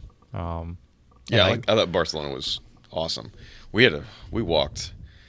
I screwed up. I brought I was wearing like boat shoes or whatever. Yeah. I think they were Sperry's. Yeah. And we walked. We were staying in the Gothic Quarter. Yeah, that's where we stayed. We walked to Sagrada Familia, which is Yep. we were the first tour of the day, so when we walked in, there was nobody in there. It puts you on your knees. This is so beautiful and so well thought out.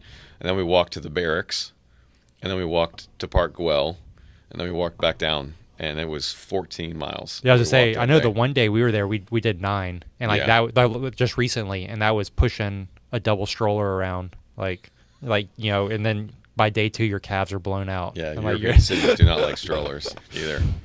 No, we've done a couple. We've done that a good bit, traveling with the kids and just pushing them around in strollers. And like the other thing is like the doors aren't made for like double strollers. Yeah. Like they're ways, like I had a meltdown the one day because I couldn't get the stroller off the elevator, and like I finally just took it and threw it, and like I'd bought a mug for a buddy and it like shattered all over the ground. Yeah. I was like, this just isn't for me today. I was like, Brian and I were talking about how kids, like, it's awesome, but man, they can get on your skin so fast. It's like, how can I get so angry at this little thing? well, this morning we went to Parlor Donuts, and we get there, and I had my oldest with me, Charlie, and she was like, we get in there, I was like, well, let's go pick out some donuts, and I was like, we're gonna take some to my wife's work, and then we brought those, and she goes, I don't like these donuts. I want to go to the place my mommy's work, and it's Dunkin' Donuts. I'm like, this is way better than Dunkin' Donuts. Yeah. But now you're like, and she's like, hi. And I was like, pick out which one you want, and she's like, I was like, come on, kid. Like, just like, that's good choice. Yeah, that's the end of their world today. Is like, I just ruined her day. Like, Yeah. because she didn't get a pink donut from Dunkin' Donuts. Like, Yeah, they get locked in their routine. No one wants to go outside the box. Everybody gets comfortable. but it's definitely fun. 'Cause I know, like, we were talking with how close in age ours are, but it's fun watching some of the motor skills and stuff come along, and then like watching them process stuff and how to problem solve. It's Yeah. pretty funny sometimes. Also, the like waking up one morning and you're like, that's a new person. Yeah. Yeah, you're like that. Where the little girl is not there anymore. Yeah, it's another version Yeah. has shown up. Yeah, Where do you plan on sending them to school, or do you know? I won't say. I don't Yeah. wanna say. Yeah. I wouldn't. I was Yeah. gonna say, yeah, that's probably not the best. Yeah. Yeah. We've Yeah. already chosen. I'll tell you Yeah, afterwards. yeah. Yeah, but it's not public school, Okay, yeah, for sure. which I'm so kind of angry about. I did not want to spend money on elementary school, but I just don't like the way where it's going right now, Yeah, and I just think that school should be for learning, shapes absolutely. and numbers Yeah. and not for the other stuff. yeah. Yeah. It's just a wild time. They're little innocent things. Like they're not.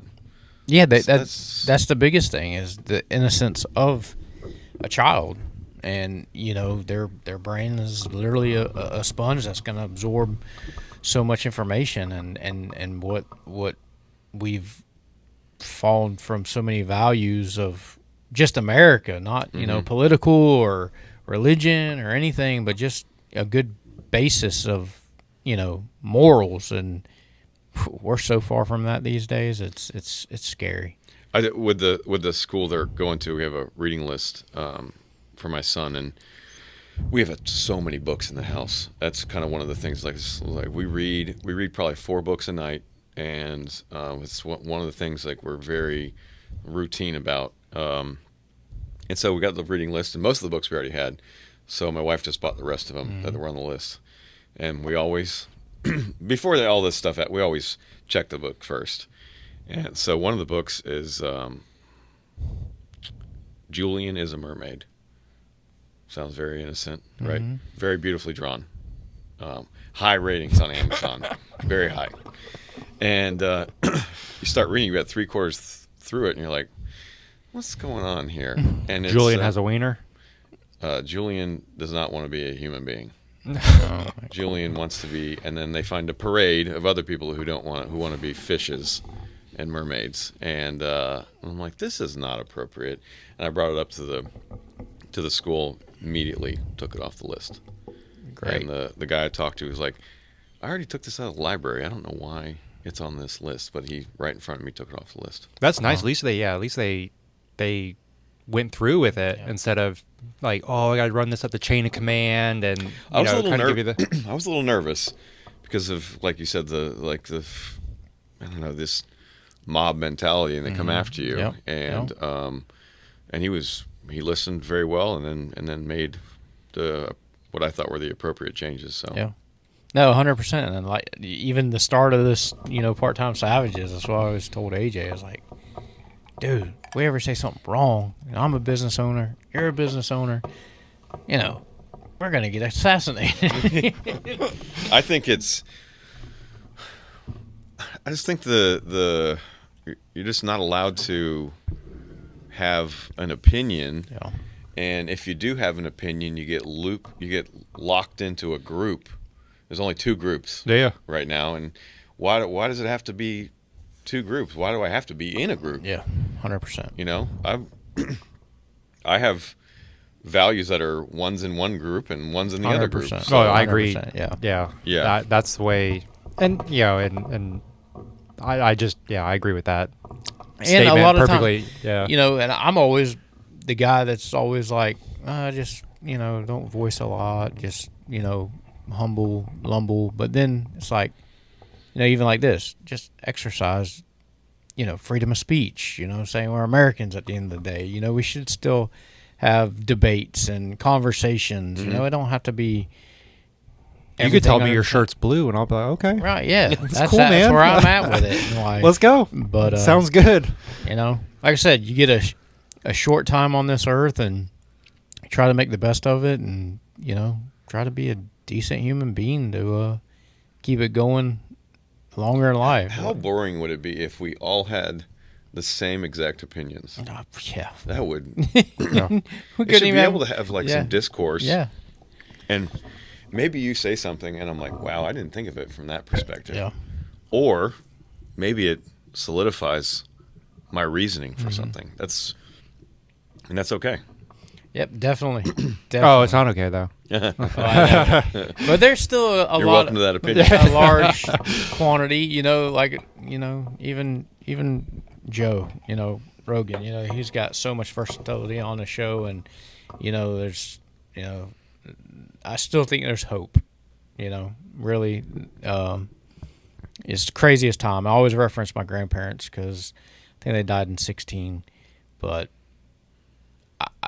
if I could have a conversation with, I don't think they would understand or realize where we've come in the last 9, 7, 8 years of, even like AI, for instance. They would, you mention AI to them if they were still here.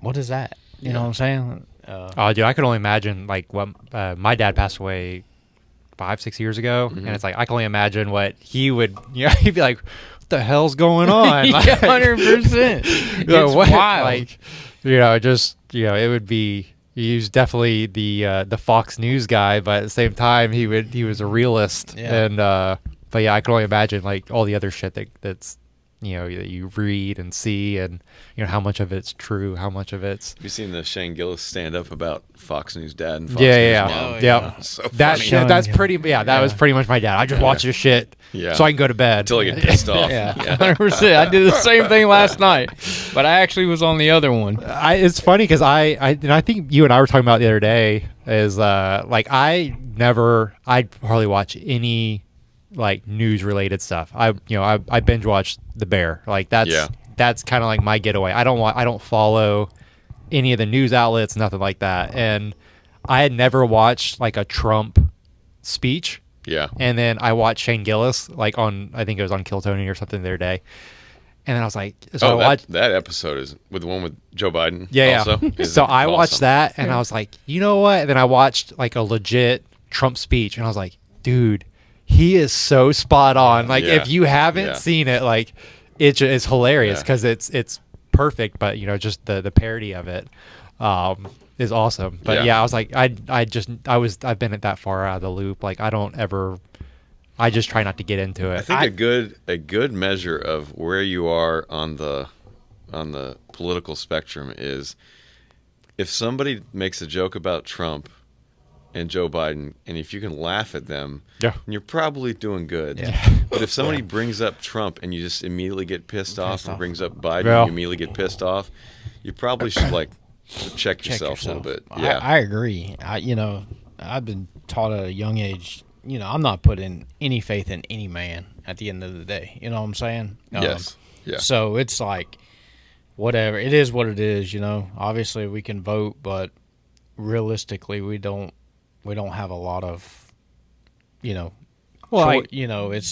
going to be what's going to be. Yeah. The way I look at it is like, we got our little Gen Z of 4 and like, dude, we just worry about like whenever, when COVID happened, our project was, we got a big Sprinter van that we built out and it's like, we just go off the grid, we'll go to the mountains and then just, do our own thing and not be in other people's business. They're not in our business. We mountain bike and run and stuff like that. So just don't even get into the politics of it. And another thing was like when we got married, we were in Italy for our honeymoon, and unfortunately our honeymoon or our anniversary falls on like election weekend, first week in November. So we were in Italy when Trump got elected, and like we went to bed that night, and the only English speaking channel they had was CNN. Yeah. So we went to bed and we're like, oh shit, I guess Hillary won. We woke up the next morning and we're like, they're like partying in the streets because they're a pretty Republican country, and I was like, man, that was the first taste I got of like, they're not all the news stations are accurate or being fully transparent. And then we were in Boulder when Biden got elected, and then it kind of goes back to the sports thing where it was like a bunch of poor winners. Yeah. Like, they were like, partying in the streets, and, it was still just a bunch of shit talking and stuff. And, we were just trying to do our own thing. I think it's a weird, like... Sore winners, I guess. Yeah, like, I listen to a little news. I have a couple things. They're short little things, and they're just like, here's what happened. Bing, bing, bing, bing, bing, and then I move on. So I spend like maybe 30 minutes in the morning listening to them, and then but to be like partying based on who won. Yeah. We were a block off Pearl Street, so like we'd go out to dinner, and that obviously that was like right at the peak of COVID or the start of COVID, and they so we were doing like I think a week in Boulder, and they had partied so hard the first like 2 days that they had a spike, so then everything shut down. So like our last 3 days in Boulder, we were just kind of like chilling in the hot tub, couldn't do anything. You'd have to like DoorDash food. So they would we'd have like the guy pull up to the fence. I think that's hilarious. And then we would have to like, we were just being fat and lazy, like chilling in the hot tub. And I was like, dude, just hand it over the fence to us. Like, we would just stay in the hot tub all day because we only had, at that point we only had one kid and she was really, really small. I think people get all just rabid about the presidential election, but then they don't go vote for city council. Yeah, I agree. Which I think that is school board, more important, 100%. More important to your day-to-day life than the president. Yeah, even governor of Florida. I worry about state issues, and I'd rather the state. I would be on board with the state than some. That's the amazing thing about the United States is that you have these like governing laws, but then after that you have the states. And so, if you don't like what's going on in Florida, you can go move to North Carolina, or 100%. That's a really. I don't think that was necessarily thought out like that, but it's a beautiful thing. Yeah, and I'm almost like a closet hipster. I feel like sometimes because like I love all the hipster stuff. I just don't like other like hipster. I don't like hanging out with hipster people. But like going to Asheville and kind of just bar hop or like brewery hopping. We were there 2 years ago. I think it was 2 years ago for our anniversary. I'm really bad with time. Like foodies, like I love food, like all that good stuff. But I just don't like the other shit that comes along with it. We went to a couple of places and everything was great. And then there was this very strange whiskey bar there, and so we parked the car. And it is like a homeless encampment. Yeah. And I did not feel safe. And I usually don't have a problem with that. And the sun was out. And I said to my wife before she got out of the car, I was like, when you get out of the car, go immediately across the street. Immediately. Okay? And I'll be right behind you. We're not screwing. Like, we parked on the side with an encampment. And I went to quick story. I went to Austin. Austin, man. I flew. We were going to meet my wife's family and float the river. I was like, I'd never been to Austin. I heard it was really cool. This was kind of like at the peak of the like the little shanty towns underneath the bridge and stuff.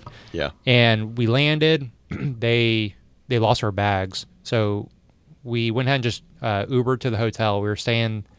Like a really nice Hilton downtown, and then we're like, well, we'll just wake up the next morning and walk over to Target and get toothbrushes, get some clothes and stuff like that. Didn't think anything of it. Yeah. And it was like 7:00 in the morning. I got I think my daughter was like 2 at the time, and then it was me and my wife, and we started walking over, and we'd like walk by like one of the tent villages, and like, dude, there's people out there tweaking. Yeah. And then there was this guy walking across. We were walking to like the Whole Foods and Target were in the same center. So we're like walking across the crosswalk, and this guy's like just walking like towards us. And he's like, "Hey, motherfuckers!"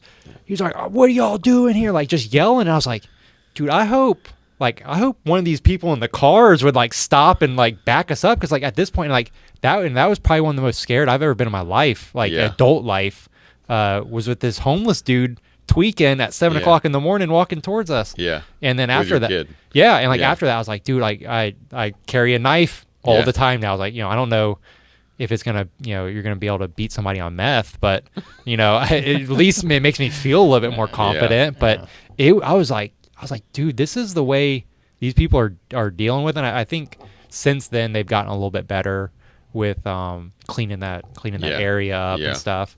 But I haven't been back to Austin since. But yeah, it happens right here in Jacksonville. When what did we run? Well, I don't go downtown. The like Tour to Pain. Yeah, Tour to Pain, and the last leg was run a mile And we park downtown, get out of the car, and here goes this guy out of his gourd. Oh, Well, that's why they do it, because if you go downtown, you're going to run really fast. Yeah. It's like you don't want to you don't have to deal with all that shit. And obviously he called my wife out the whole time. It's like, you motherfucker, fucking stupid bitch. I'm like, oh my God, what am I gonna do? Am I gonna hit this guy? I'm not afraid to hit no one by no means. So They don't care. like, no, I'm like, they won't feel it. no, I'm like, just walk. I say, come on, and I could see a crowd in front of me. I'm like, let's just get to them. We'll be good. Because at that point, you're not, so. Even if you, let's just say you could beat the guy's ass, or you have a gun on you and you kill them, and now Oh Yeah. now you got a whole other problem going on, 100%. right? Even if it's a fist fight and you knock the guy out, and now the cops are here. Yep. God forbid you hit him and then he falls over and he hits a curb. Yep. 100%. Yeah.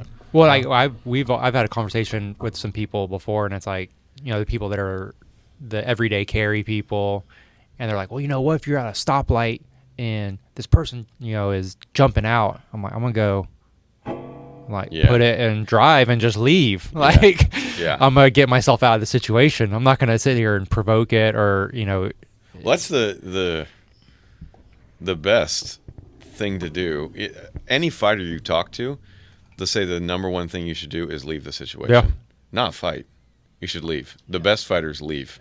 Well, and not to reference Rogan again, but I remember watching a video. It was him a really long time ago, and some dude was heckling him walking down the street. And he looked at him. He's like, "Dude, I could just kill you. Like if I wanted to. Yeah.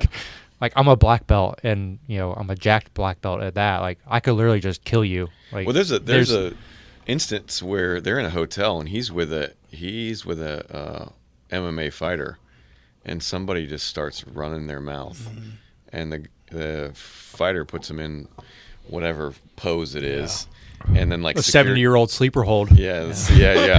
The security comes and they're like telling him, and Rogan's like, he's not going to kill him. He's just going to put him to sleep. He'll be fine. He'll be fine. Yeah. You never know who you're gonna deal with neither.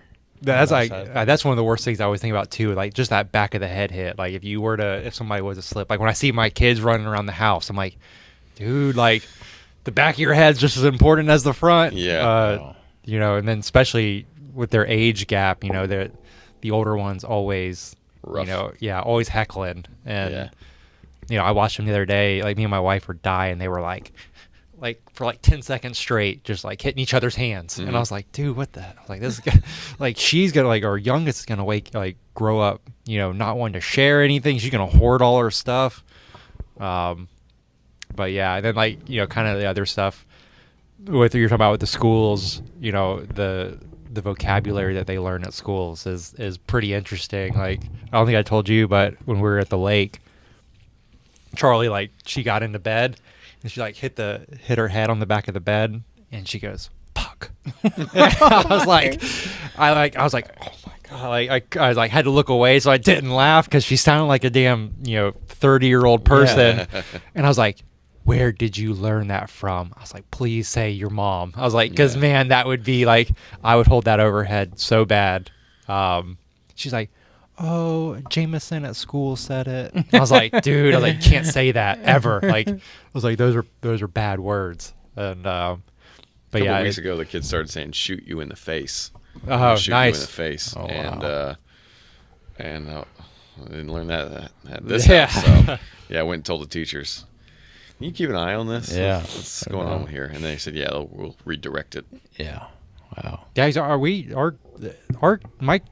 my girls go to Primrose, which I feel pretty good. Yeah. And one of the teachers was on OnlyFans. Oh my goodness. And I was like, God, we're going down there. yeah, I was like, man, that's I don't know if I really want that person leading my kids, and being a teacher. I'm sure that she's a fine teacher, but I just don't know.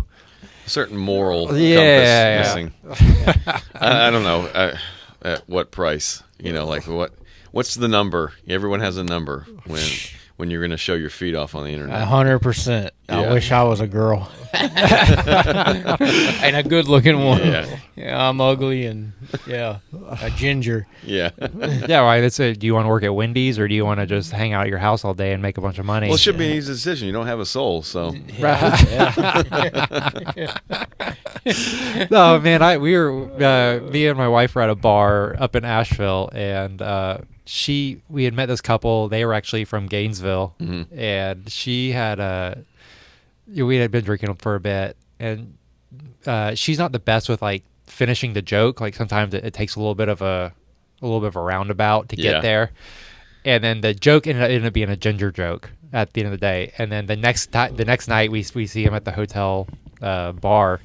And he's like, "Oh, let me introduce you to my kids," and they're both both redheads. And I was like, "Oh man, that redhead joke last night didn't age too well today." But you could also think of it. Then the joke got better because now you can make a joke to your wife about her saying that joke. Yeah, actually our bartender there, they had like a smoky old fashioned, and maybe you'd probably know more about it than we would, but.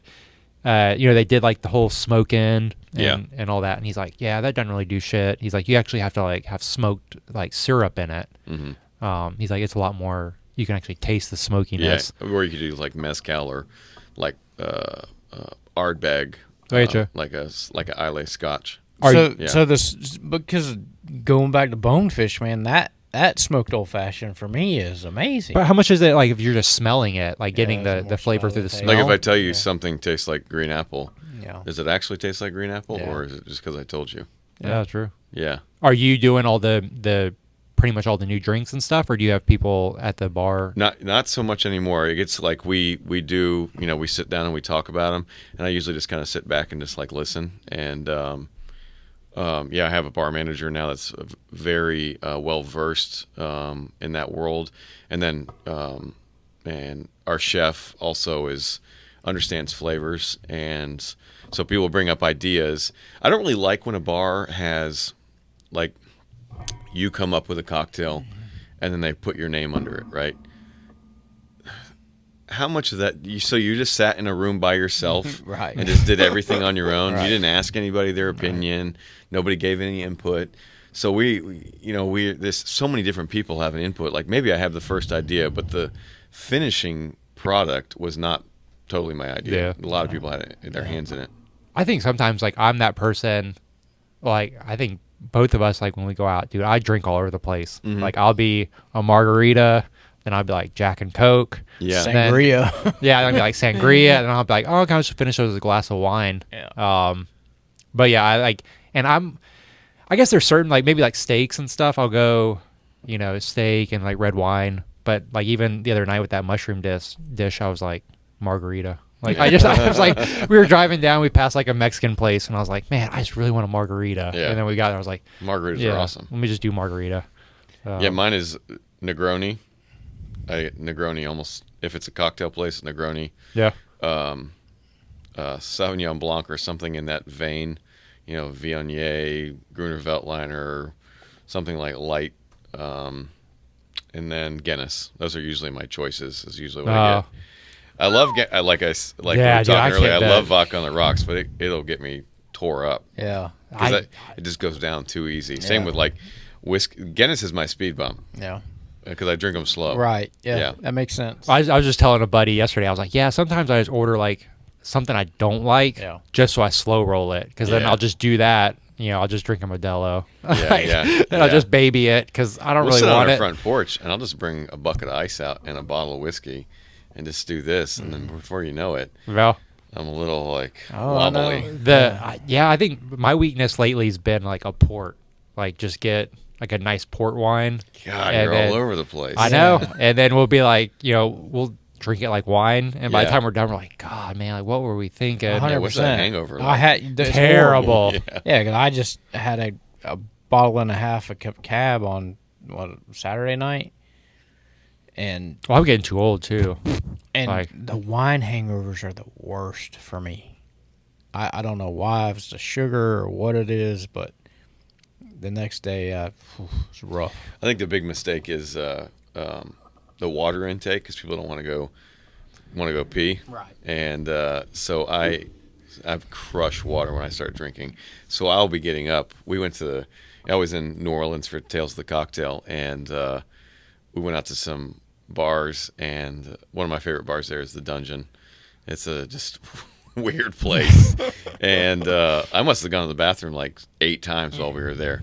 And there's no lock on the door, you know. Yeah. It's just a strange place. But I'm drinking a Guinness and a bottle of water. It's Well, they probably thought you were going in there to do coke or something. Oh, for sure. Yeah. For So sure. you felt good the next day? Would drink it, going water for Guinness? That felt way better. Yeah. Yeah. Yep. Yeah. But you wouldn't say good. No. Well, I didn't sleep that well either. So, but I wasn't like pounding headache or anything. Yeah. I think I woke up Sunday after I had, I think, 2 margaritas at your place, and then I had 3 blackberry smashes at the place on the corner. And I woke up there and I was like, man, I'm getting too old for this shit. I was like, I'm done drinking forever. Like, not for me. And Yeah, here we are. I get messed up on those blackberry sidecars at Ruth Chris. You ever heard of that? Or- I don't know what it is. But, Those are delicious. oh my God. Yeah, I think when I go in there, like I start with that. 100%. And then it's like 3 of them, and I am done. Yeah. Well, yeah, we usually do. Yeah, we usually start off with like 2 of those, and then Yeah. we'll bring a bottle. Bottle of wine. Yeah, usually that's one, like when we travel, my wife's gotten pretty savvy at it. Like we'll pack like a carry-on or a check bag and another check bag. Mm-hmm. So when we go overseas, we'll just buy a bunch of alcohol Yeah. and then bring it back with us, and like Yeah. we'll gift some of it, and then Yeah. other ones we just hold on to for like special occasions throughout the year. But like, so we always try to bring a bottle if we go out any like fancy dinners or anything. That's one of the cool things. Like we were just talking this morning about trying to maybe plan a Portugal trip or something and Yeah. do that. You got any trips coming up? Are you doing any other like tours or anything? We're doing Italy next year. Nice. We scheduled Tuscany in 2020, and we all know what happened there. Yeah. And then 2021, Italy was still locked down. Did they ever figure out if that was a lab leak? Oh, God. I don't know if it's fully confirmed yet. Oh, Yeah. shit. Yeah, we did. Man, I think we've done Italy. We just did Italy over Memorial Day weekend. We've done Italy, I think, 4 times. Yeah.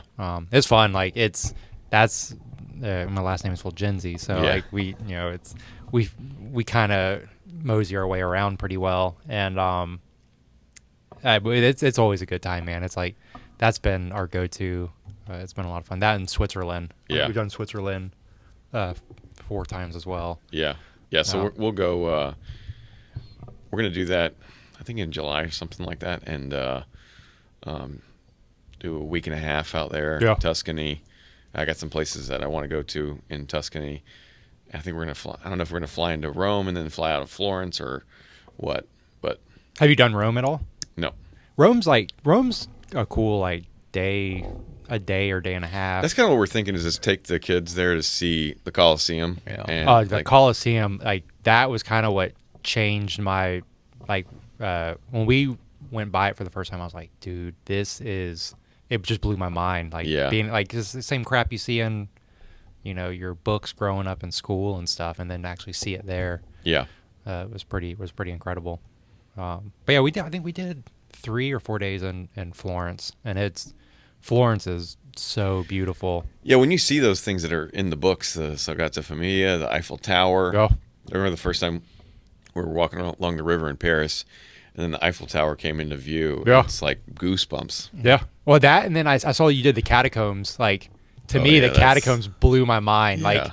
Like because we did the catacombs in Paris as well. We were waiting in line for the catacombs. All of a sudden, a bunch of, because they don't carry guns around in France.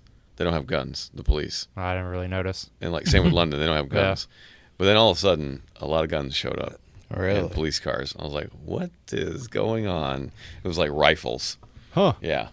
We went. Did you ever figure out what was going on? No idea what was going on, but it was like, hold the wife a Yeah, little no tighter. doubt. Yeah. Shit. We did. Yeah, because we did the catacombs on Halloween, so they had like a little bit. Like they had like a little bit more like setup going yeah. into it and stuff. What a sick fuck.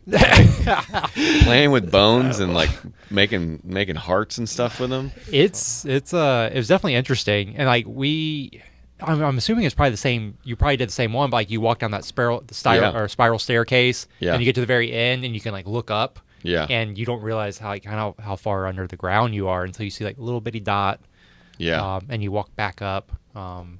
But it's cool, and like I know you're taller, so like you're hunched down the whole time. Yeah. Yeah. But no, that was a cool trip. That we kind of did all the touristy stuff, and that was really good food. That was one of the better food places that we had been to. I had one of the best meals I've ever had in my life. Wednesday night? Yeah, it was called Dakar. It's in New Orleans in the Garden District, and it was Senegalese cuisine. And they just won a James Beard Award, and it's pescatarian, and it was outrageous how good it was. Wow. Yeah. I've never. That's one place I've never been was New Orleans. And everyone's scared. I've been there and been to Louisiana several times. A lot of fishing, but yeah, I got a speeding ticket. yeah, it's No, kind of. you don't want to do that there. Yeah. I got a super speeder ticket. It was like Yeah. $340. I was like, damn, I could have just flown to. They don't like out of staters. Yeah. But I love down there, like New Orleans area, food wise. Like the food is just so freaking good to me. But Yeah. I mean, it's like Paris. You obviously have that French connection, but it's Paris is like grimy and beautiful at the same time, and that's kind of what New Orleans is. And then the food, the drink, the nightlife, the music, the characters. Is it a parade or are they gay? I don't know. I've never been to actual Mardi Gras, but I've been through dealing with Mardi Gras. I got to be in a float. That's your other T-shirt. Yeah. Is it a parade or are they gay? Yeah. Well, the float's sweet. I bet that was wild, huh? Oh my God, it was like riding in a Super Bowl parade. Yeah, people say that freaking Mardi Gras is something unbelievable. It was not what I expected it to be, Yeah. and it was way better. Seeing titties. Yep. Not as many as I thought, though. Right, but I guess early '90s was probably. But is it like Bike Week where they're like titties that you don't really want to see? Oh no, they were nice. Yeah. But then you're just moving so fast, like, whoop, there they are, and then next, and you're just throwing. I was told you're not supposed to throw. Well, you can do whatever you want, but throwing overhand is a bad idea because you wear your arm out. You throw underhand with everything. You're just throwing so are you much. throwing like Lofting beads them. the whole time? Beads, footballs, Yeah. stuffed animals, all sorts of stuff. Wow, that's badass. You being on a float. Yeah. Wow, that is fucking. Yeah, cool. my father-in-law took me on it. That is yeah. so cool. Yeah. I don't. Yeah. How do you get a float? Like, what's the? Yeah, that's got to be. Well, he's in a crew, and so then you pay a Like anybody can get a float.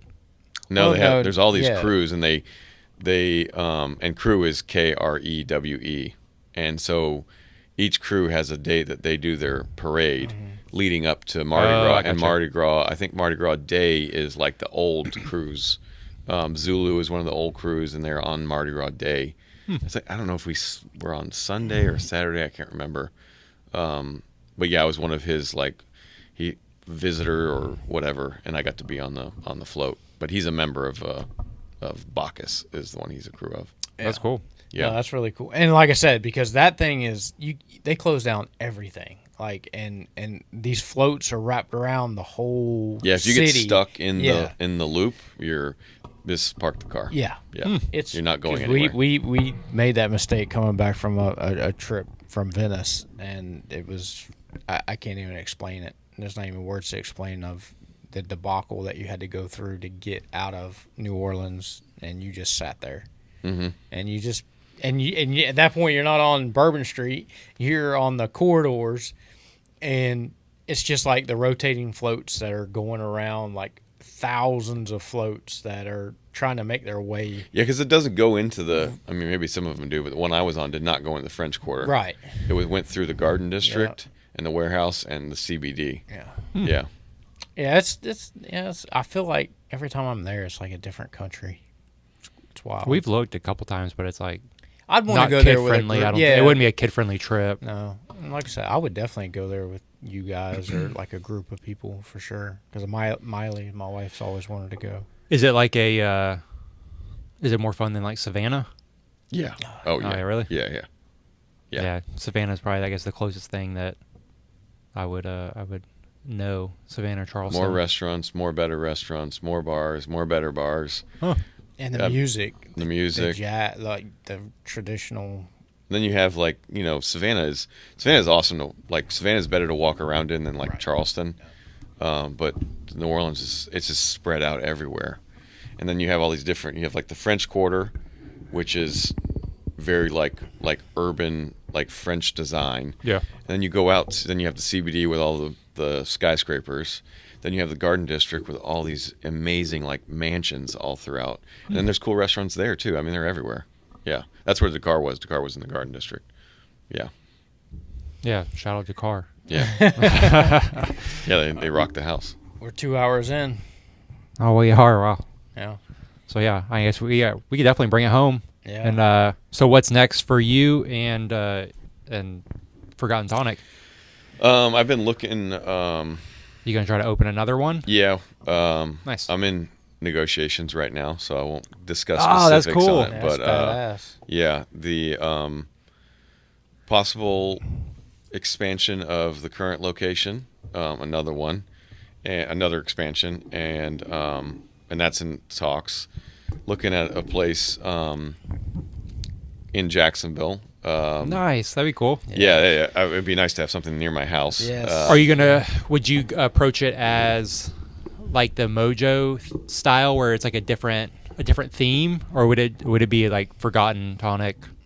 Number 2. Oh, okay. Yeah. I gotcha. Yeah. Yeah, Cool. I like that. Yeah, the space is really huge, so it would be multiple concepts. But I would build out in phases, and the first phase would be a Forgotten Tonic, and I think that would allow us to build like That'd be cool. Yeah, build the staff, build the culture, and then plug in the next concept I have. And there's something going that I'm looking in Gainesville right now. Would not be a Forgotten Tonic. That's kind of a little further out. Just started looking at that. Yeah. Yeah. Can we be part of the soft opening? Yeah, absolutely. Yeah. I remember I went to a soft opening at the golf course when they At rebranded Magnolia? everything. No, at Fleming. Oh, Fleming. It was rough. Yeah. Yeah. Well, this ain't gonna be rough. This is gonna be badass. Yeah, it was. I was like, man, Yeah. they invited too many people. Yeah. Well, I was like, I did hardly any work, and I got an invite like for me and my family. I was like, I should not have been invited. Like, Yeah. The St. Augustine Mojo was the worst soft opening we did. It was a couple days before 4th of July, and it was. How many, like, how often, or like how into like the demographic of it are you, like, for looking at another location? I don't really like pull up stats or anything like that. It's kind of like go to the area, visit restaurants, meet the owners, talk to them. Yeah, it's more like a visual thing instead of like getting data pulled for me. Yeah, I was just trying to think of like the side of like how many tourists are. Like, I know you said you got local or regulars. Like, are those regulars? They live in the area, or Yeah. are they? Yeah, I mean, St. Augustine's an awesome place. Going straight to him. Yeah. St. Augustine's awesome because you have the college. Yeah. So you have that kind of demographic. Then you have people that live like in the neighborhood behind us, or maybe across the bridge. And then you have these day trippers that will come down to St. Augustine for a day or maybe a night. And then people from the whole United States come to St. Augustine because you got St. Augustine, Cape Canaveral, Yep. Disney, and then you have the international tourists that come there. So you have this huge swath of different types of people that come. I was telling one of my customers that they actually live right on their side of the bridge. Yeah. And I was like, I was telling them about you coming on. I'm like, I've never been there. Yeah. I was like, yo, like if I lived across the bridge, man, I would, be living there. Like I would go way too much. Like, yeah, we just don't ever really go into town. I'm like, I guess if you were born and raised, and Which is so weird. I would just like get on my bike and Yeah. But it's kind of like we always joke because we go to Asheville way too much. But it might be one of those things where if you have it like that close, maybe you wouldn't use it as much. Like to me, going to St. Augustine, it's just far enough where it seems like a luxury. Like or it's you're planning your day around it. Kind of same thing with going to Asheville. You don't go like because it's 6 hours away that you're just far enough that you get excited to go. So I guess if you're, a 5-minute bike ride, that it might not really be, anything. You might not just be too hyped on it. Yeah, you could also. I mean, look how close we live to the beach. How often do you go to the beach? I hate the beach. Well, like I say that, but then we one of our projects that we had, many projects we had, was like a little 93 tracker. Yeah. And like we built it out just to go to the beach. So, like Sunday we'll go to the beach, and then we always go to Volano, and then I love the beach because it's free. Yeah, that, and then it's like the kids love the beach. Like Yeah. I would, and I have friends that live in the mountains. They're always get hyped to come down to the beach, and then I always get hyped to go to the mountains. Like I guess if you're born into it, you always want what you can't have or what you don't have. Right. So yeah, that's the one thing. But yeah, like we hit up the beach, pretty regularly. Not as much. Yeah, it's just like the sand drives me crazy.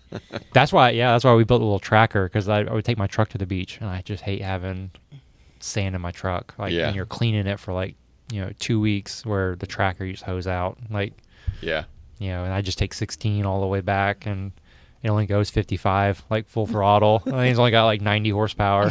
Yeah. But yeah. But that's cool, man. That's exciting. You got, is there like a timeline on the Jacksonville one, or you just kind of slow rolling it? Just I'm not gonna force the issue on anything. I'd like another one. Would it be new construction, or would it be moving into an existing building? Okay. With nothing inside of it. Yeah. Okay. Yeah, we'll leave that. We'll leave it at that then. Yeah. But yeah, dude. Again, I'm so pumped that you came, and I love your definitely restaurant, and enjoyed this. anybody else that hasn't been definitely needs to check it out. Is there anything, you got all the socials and stuff for the restaurant? Oh, Forgotten Tonic _ STA, and which will, if another location comes on board, we may have to change that. Yeah, that's cool. Already own the other handle, so don't try taking that. That's nice. Yeah. Well, cool, man. I definitely appreciate you, man. Awesome restaurant. Awesome talking to you. Appreciate everything, man. Yeah. Appreciate it. Thanks for inviting me out here. Yes, sir. For sure. Thanks. See y'all later.